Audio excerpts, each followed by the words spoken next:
She cooked him a sweet meal, smiled into his eyes, and kissed him goodnight. Then, while the town slept, she cut off his head and walked away with it in a bag. A long time ago, in a place called Old Town in Calabar, there lived a great king named Mbotu. He was brave, smart, and never lost a battle. King Mbotu loved going to war. Whenever he fought, he won. And when he won, he captured his enemies and made them his slaves. Because of this, King Mbotu became very powerful and very rich. He had a big palace, many wives, and plenty of gold, cloth, and land. But not everyone liked him. Many people feared King Mbotu, and many hated him too, especially the people of Itu, a nearby town.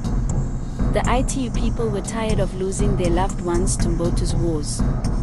They wanted him dead. But they knew they could not beat him in open war. He was too strong and too clever. So they began to look for another way to defeat him. In Itu, there was an old woman who was known to be a witch. Her name was Oyakan, and she had strange powers. She could turn herself into anything or anyone, a bird, a tree, or even a young girl.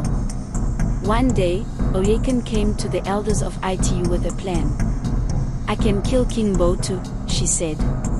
"But you must promise me a reward, money, fine cloth, and anything I ask for." The people of Itu were filled with hope. They agreed. They gave her their blessing, and Oyakan began her dangerous mission. She used her magic to change herself into a young, beautiful woman. Her skin became smooth, her face lovely, and her steps graceful. She looked like a goddess. Then she hid a sharp knife in her chest wrapper and set off to Old Town, where King Mbotu ruled. By luck, when she arrived, there was a big festival going on. People from nearby villages had come to Calabar to dance, sing, eat, and enjoy themselves. The town was filled with music and joy. Oyakan, now looking like a beautiful maiden, walked slowly through the crowd. She wore bright clothes and smiled sweetly. Everywhere she went, people turned to look at her. Some stopped dancing just to stare. They whispered to one another, saying she was as beautiful as the setting sun when the sky turns red and golden. Very quickly, word reached King Mbotu. "There's a stranger in town," they said. "She is the most beautiful woman we have ever seen." Now, King Mbotu loved beauty. He had many wives, but he never turned away from a new pretty face. He sent his guards to bring the stranger to him. When Oyakan was brought before the king, he was immediately taken by her looks. He smiled and told her she was the most beautiful woman he had ever seen. He said he would marry her right away. The people cheered. They believed she was truly worthy of being the king's wife. Oyakan was happy. Everything was going according to plan. She agreed to marry the king that same day. She went into the royal kitchen and cooked a delicious meal just for him. But she also added a strong sleeping medicine to the food.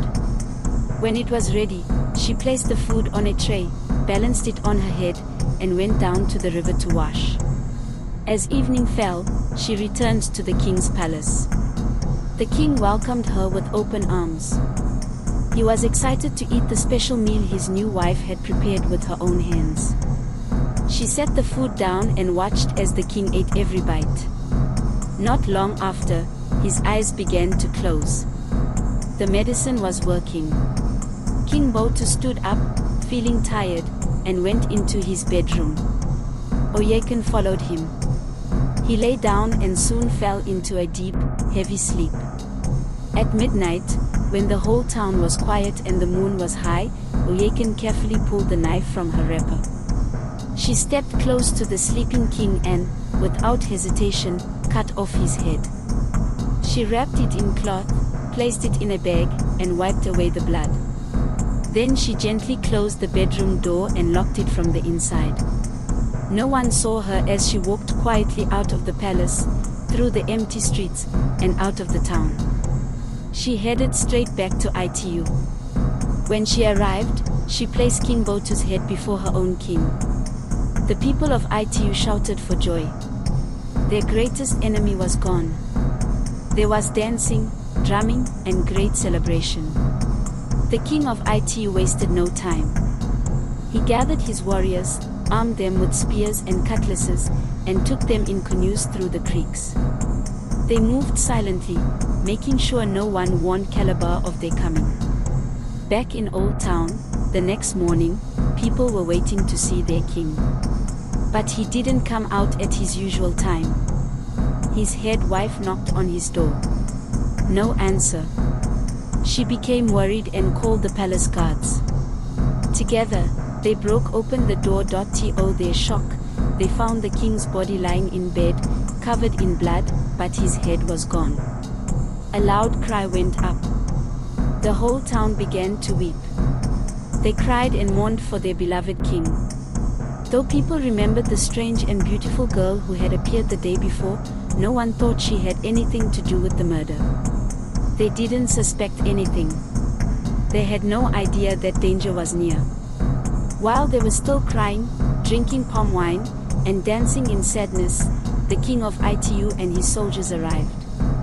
They stormed Old Town by surprise. The people were still in shock and had no leader to guide them. The town was quickly defeated. Many were killed.